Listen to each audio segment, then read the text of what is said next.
बहुत समय पहले की बात है। एक छोटे से गांव बलदेवपुर में लखन अपनी पत्नी शालिनी, बूढ़ी माँ और 9 साल की बेटी दिया के साथ एक छोटे से घर में रहता था। उसके पिता का बचपन में ही निधन हो गया था, जिससे परिवार की सारी जिम्मेदारी लखन के कंधों पर आ गई थी। उसके पास एक छोटा सा खेत था, जिसमें खेती करके वह अपने परिवार का मुश्किल से गुजारा चला रहा था। एक सुबह लखन की माँ अचानक से बहुत बीमार हो जाती है। लखन के पास इलाज के लिए इतने पैसे तो थे नहीं, तो उसको अपनी जमीन मजबूरन बेचनी पड़ती है। लेकिन किस्मत का खेल तो देखो, फिर भी उसकी माँ का भी देहांत हो जाता है। और जो थोड़ी बहुत जमीन थी, उसके बिक जाने से लखन की स्थिति पहले से भी दयनीय हो गई थी। उनका जीवन बुरी तरह कठिनाइयों से भर जाता है। इसलिए वे दोनों मेहनत मजदूरी करके किसी तरह अपना जीवन निर्वाह कर रहे थे। लखन जमींदार के खेतों में दिन भर मेहनत करता। वहीं शालिनी सेठ किरोड़ीमल के घर में साफ सफाई का काम करती थी। अजी, सर्दी बहुत नजदीक आ चुकी है और हमारे पास सर्दियों में ओढ़ने, पहनने और खाने के लिए कुछ भी नहीं है। हाँ भाग्यवान, तुम ठीक कहती हो, हमें कुछ करना होगा। आखिरकार सर्दियां आ चुकी थी। यूं तो हमेशा ठंडी के समय -1-2 डिग्री तापमान रहता था, लेकिन इस साल तापमान बहुत ही ज्यादा गिर गया था, जिससे ठंडी बहुत जोरों से अपना कहर ढा रही थी। इस वजह से बलदेवपुर गांव के लोग ज्यादा ठंडी के कारण डरे हुए थे। दिन हो या रात, लोग ठंडी के कारण बहुत परेशान थे। हे भगवान, ये कैसी लीला है आपकी। देख रही हो शालिनी, इस साल कितनी ज्यादा ठंडी पड़ रही है। इतनी कड़ी ठंडी में काम करना भी बहुत मुश्किल हो गया है। घर से बाहर निकलते ही पैर ठंडी के मारे सुने पड़ने लगते हैं।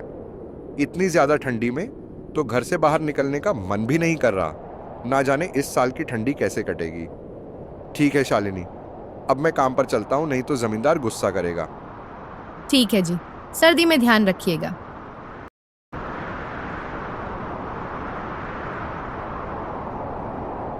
ठीक है बेटी, तेरे पापा भी काम पर चले गए हैं और अब मैं भी चलती हूँ। तुम अपना अच्छे से ध्यान रखना, बाहर मत निकलना, बहुत ठंड है। और मैंने खाना बनाकर रख दिया है, तुम टाइम पर खा लेना। ठीक है मम्मी, मैं खा लूंगी, तुम टाइम पर घर आ जाना। इतना कहकर शालिनी वहां से काम के लिए निकल पड़ी। बाहर बहुत ज्यादा सर्दी थी। थोड़ी ही देर में शालिनी सेठ के घर पहुंच जाती है। सेठ का स्वभाव बेहद कठोर था। वह आग के पास खड़ा अपने नौकरों पर चिल्ला रहा था। तभी उसकी नजर शालिनी पर पड़ी और वह उस पर चिल्लाते हुए बोलता है, अरे शालिनी, तुम काम पर इतनी देरी से क्यों आ रही हो? मेरे आदमियों को ही देख लो, सुबह 4 बजे काम पर आ जाते हैं।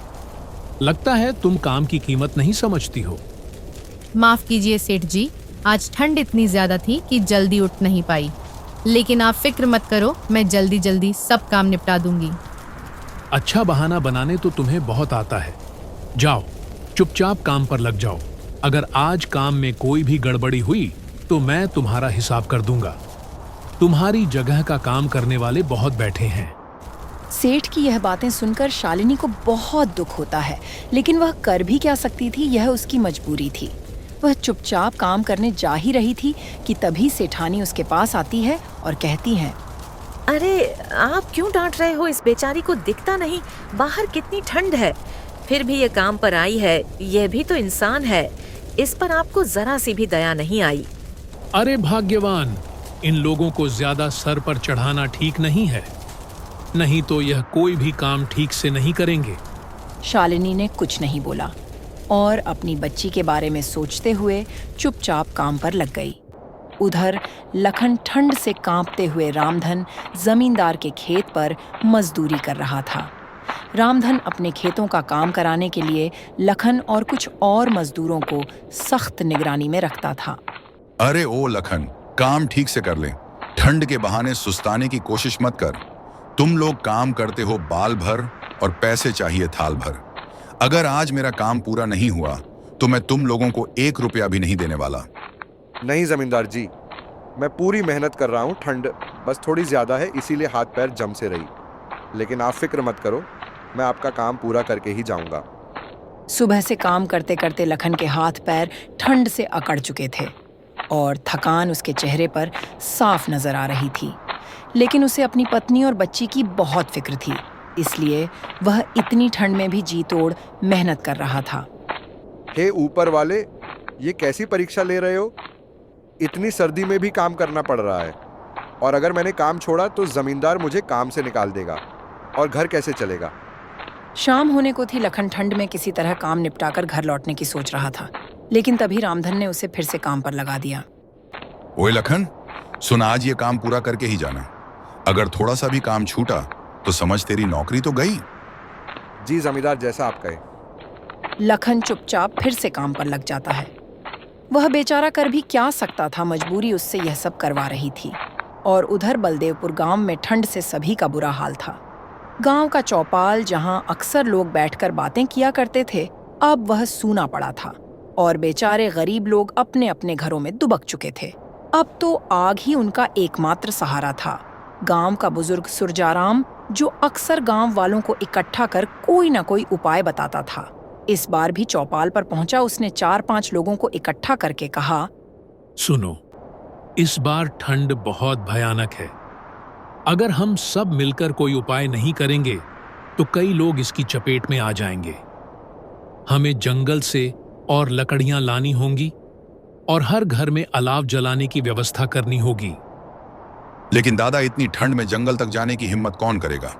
ठंड इतनी ज्यादा है कि हाथ पैर सुन पड़ रहे हैं, और जंगल में सूखी लकड़ियां ढूंढने में भी बहुत समय लग जाएगा। अरे बेटा, डरने से कुछ नहीं होगा। हमें एक दूसरे की मदद करनी होगी।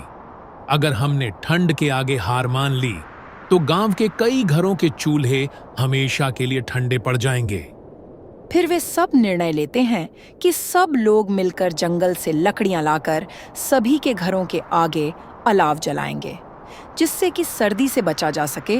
दिन ढल चुका था। लखन अपना काम खत्म करके जमींदार के पास आता है और कहता है, लीजिए मालिक, मैंने सारा काम निपटा दिया है। मुझे कुछ पैसे चाहिए थे, वो मेरी बेटी के लिए सर्दी के कपड़े लेने थे। अरे, अभी तो पूरा महीना भी नहीं हुआ और तुमको पैसे चाहिए? कुछ दिन इंतजार करो, फिर मिलेंगे पैसे।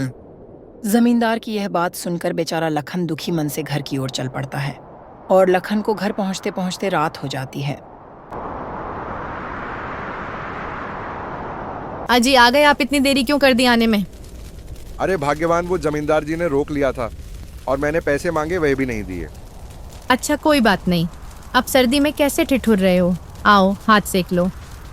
फिर शालिनी लखन को दिया की तबीयत के बारे में बताती है। लखन ने दिया के चेहरे की तरफ देखा तो उसका चेहरा सर्दी और खांसी से पूरा लाल हो गया था। इससे लखन चिंता में डूब गया। हे भगवान, यह सर्दी तो अब बर्दाश्त के बाहर हो गई है, और आज घर में अलाव जलाने के लिए लकड़ियां भी नहीं हैं। जमींदार जी ने देर तक रोक लिया, इसलिए लकड़ियां लेकर आने का समय नहीं मिला। मैंने सोचा था कि आज सेठ जी से कुछ मदद मांग लूंगी, लेकिन वो तो आज मुझ पर ही गुस्सा करने लगे। उन्होंने मेरी हालत तक नहीं देखी। किरोड़ीमल और रामधन जैसे लोगों को हमारी तकलीफों से क्या मतलब? उनके घर तो हमेशा गर्म रहते हैं। हम गरीब लोग जैसे तैसे ठंड में भी अपना पेट पालने की कोशिश करते हैं, लेकिन यह लोग हमें इंसान तक नहीं समझते। शालिनी और लखन आपस में बतिया रहे थे कि तभी अचानक से दिया की तबीयत बहुत बिगड़ जाती है और उसका चेहरा पूरी तरह से लाल हो जाता है। हे भगवान, मेरी बेटी को अचानक से क्या हो गया? अजी देखो ना, ये इसको क्या हो रहा है। भाग्यवान, इसको बहुत तेज बुखार हो गया है। तुम बेटी का ख्याल रखना, मैं अभी वैद्य जी को लेकर आता हूँ। अजी मुझे बहुत डर लग रहा है जी। दिया को लेकर जल्दी आइएगा और उनके घर से थोड़ी लकड़ी भी ले आइएगा। आधी रात का समय हो चुका था। बाहर सर्दी इतना कहर ढा रही थी कि पूछो ही मत। लखन बहुत डरा हुआ था और इस भयानक ठंडी रात में वह वैद्य जी को लेने निकल पड़ता है। पापा वैद्य जी को लेकर आते ही होंगे, तुम टेंशन मत लो बेटी, सब ठीक हो जाएगा।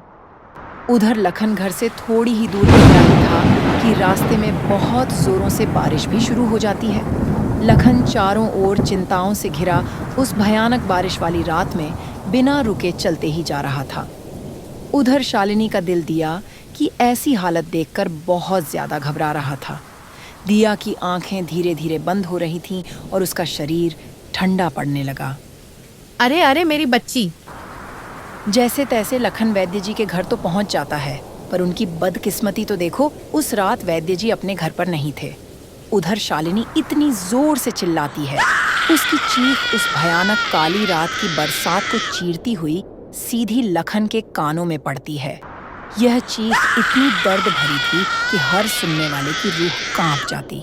इसे सुनकर लखन बहुत घबरा जाता है और वह अपने घर की तरफ दौड़ता है। भगवान, शालिनी इतनी जोर जोर से क्यों चीख रही थी?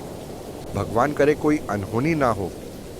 बेचारा घबराया हुआ लखन दौड़ा दौड़ा घर पहुंचता है। घर के अंदर जाकर जो देखता है, उसका कलेजा फट सा जाता है। अरे शालिनी, ये क्या हुआ? और दिया की आंखें क्यों बंद है? दिया को क्या हुआ? भगवान ने हमसे हमारी बच्ची छीन ली। बेचारी नन्ही सी जान दिया इस बेरहम सर्दी के थपेड़ों को नहीं सह पाई। उस बेचारी की क्या गलती थी जो इस भयानक ठंड ने उसे अपने परिवार से अलग कर दिया। वे दोनों पति पत्नी उस बेरहम ठंड से हार चुके थे। उन दोनों की वह दर्द भरी चीख उस तेज बरसात को चीरती हुई पूरे बलदेवपुर गांव में गूंज रही थी। उस रात की ठंड बहुत भयानक थी, जो अच्छे खासे की जान ले ले। वे दोनों पति पत्नी अपनी बेटी के पास बैठे बैठे उसको खोने का शोक मना रहे थे। वे अपनी किस्मत को कोस रहे थे कि क्यों भगवान ने उन्हें इतना गरीब बनाया जो अपनी बच्ची को ही ठंड से नहीं बचा सके। अगली सुबह गांव वाले लखन के घर आते हैं। लखन और शालिनी को अपनी बेटी के साथ घर के अंदर एक दूसरे का हाथ पकड़े ठंड से जम चुके पाया।